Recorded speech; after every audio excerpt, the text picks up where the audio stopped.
నమస్తే friends, welcome back to our channel. ఈ frock చూసారా? బుజ్జి బుజ్జి ఫ్రాక్ అండి. చాలా బాగుంది. నాకైతే చాలా బాగా నచ్చిందండి ఫ్రాకు.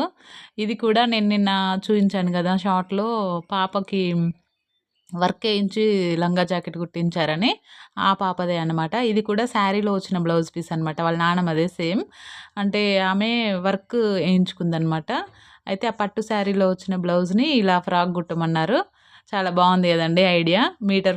మీటర్ క్లాత్ అనమాట. మీటర్ క్లాత్‌ని ఇలా ఫ్రాక్‌గా కన్వర్ట్ జేయడం జరిగింది. బ్యాక్ హుక్స్ ఇచ్చేసి, హుక్స్, కాజాస్ పెట్టేసి ఫ్రాక్ కుట్టడం జరిగిందండి. చాలా బాగుంది. 1 ఇయర్ బేబీకి అంటే చిన్న పిల్లలయి చాలా క్యూట్‌గా ఉంటాయి గదా! ఫ్రాక్స్ అయినా, లంగా జాకెట్‌లయినా ఏవైనా చాలా బావుంటాయి.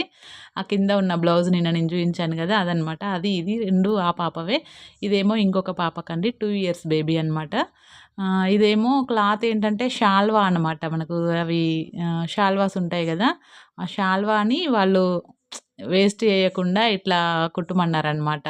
లంగాలాగా కుట్టండి అని జెప్పేసి అన్నారు. ఐడియా అయితే కొంచెం డిఫరెంట్‌గా ఉంది గదా! ఆహ్, ఇది ఆహ్, ఏంటి బాడీ లంగా అనమాట. చిన్న పాప కాబట్టి బాడీ లంగా ఇవ్వడం జరిగింది. ఇంకా బ్లౌజ్ అయితే స్టిచ్చింగ్ అవుతుంది. అవ్వలేదు. అంటే నేను ఈ వీడియో తీసేటప్పటికి స్టిచ్చింగ్ అవుతుందనమాట. ఇది హ్యాండ్ ఏమో బాహుబలి హ్యాండ్ టైపు బుట్ట చేతులు. చాలా బావుంటది గదా! చిన్న పిల్లలకి బుట్ట చేతులు పెడితే. అందుకోసమని అన్నిటికి చిన్న పిల్లల వాటికి అలాగే పెడతామనమాట. ఈ బ్లౌజ్ ఏంటంటే మనం పెప్లం బ్లౌజ్, కుచ్చుల బ్లౌజ్ లాగా గాకుండా కింద వెరైటీగా వస్తుందనమాట డిఫరెంట్‌గా. చూడండి, ఇమేజ్ ఇచ్చాను గదా! ఇలా వస్తుందనమాట ఆ బ్లౌజ్. ఎందుకంటే బ్లౌజ్ కుట్టిన తర్వాత వీడియో తీయడానికి కుదరలేదండి. వీడియో నచ్చితే ఒక చిన్న లైక్ చేయండి. ఛానెల్‌ని సబ్స్క్రైబ్ చేసుకోవడం మర్చిపోకండి. Thank you for watching.